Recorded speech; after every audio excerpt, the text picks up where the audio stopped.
Bharat Japan आर्थिक forum में प्रधानमंत्री नरेंद्र मोदी ने अपना संबोधन जापानी भाषा के साथ शुरू किया। उन्होंने वहां की भाषा में लोगों का अभिवादन किया। प्रधानमंत्री मोदी ने कहा कि जापान टेक्नोलॉजी में पावर हाउस है, तो वहीं भारत टैलेंट का पावर हाउस है। टेक्नोलॉजी और टैलेंट ही विकास का नेतृत्व कर सकते हैं। भारत और जापान में सहयोग की अपार संभावनाएं हैं। उन्होंने कहा, मैं आज सुबह ही टोक्यो पहुंचा हूं। मुझे बहुत खुशी है कि मेरी यात्रा की शुरुआत बिजनेस जगत के दिग्गजों के साथ हो रही है। आप में से बहुत से लोग ऐसे हैं जिनसे मेरा व्यक्तिगत परिचय रहा है। जब मैं गुजरात में था तब भी और जब मैं दिल्ली आ गया तब भी। भारत की विकास यात्रा में जापान हमेशा एक अहम पार्टनर रहा है।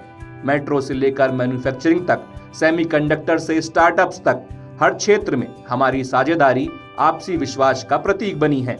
जापानी कंपनियों ने भारत में $40 बिलियन से ज्यादा का निवेश किया है।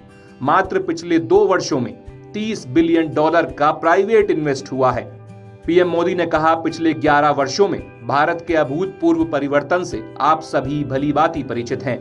आज भारत में राजनीतिक स्थिरता है, आर्थिक स्थिरता है, नीति में पारदर्शिता है, पूर्व अनुमान की क्षमता है। आज भारत विश्व की सबसे तेज बढ़ने वाली अहम अर्थव्यवस्था है। भारत बहुत जल्द विश्व की तीसरी सबसे बड़ी अर्थव्यवस्था बनने जा रहा है। पीएम मोदी ने कहा, रक्षा और अंतरिक्ष जैसे संवेदनशील क्षेत्र पहले ही निजी क्षेत्र के लिए खोल दिए गए हैं। अब हम परमाणु क्षेत्र को भी खोल रहे हैं। इन सुधारों के पीछे विकसित भारत बनाने का संकल्प है। हमारी प्रतिबद्धता, दृढ़ विश्वास और स्पष्ट रणनीति पर आधारित है। दुनिया जाना है।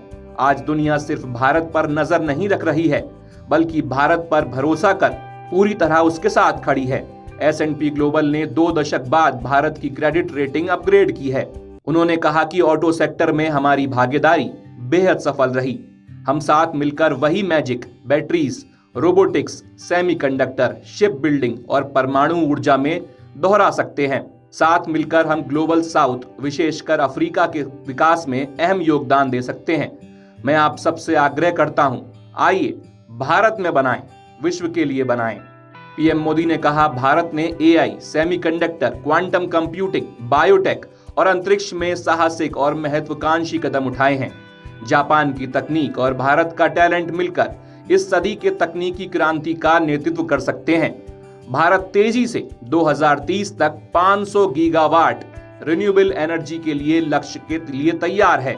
हमने 2047 तक 100 गीगावाट न्यूक्लियर पावर का भी लक्ष्य रखा है।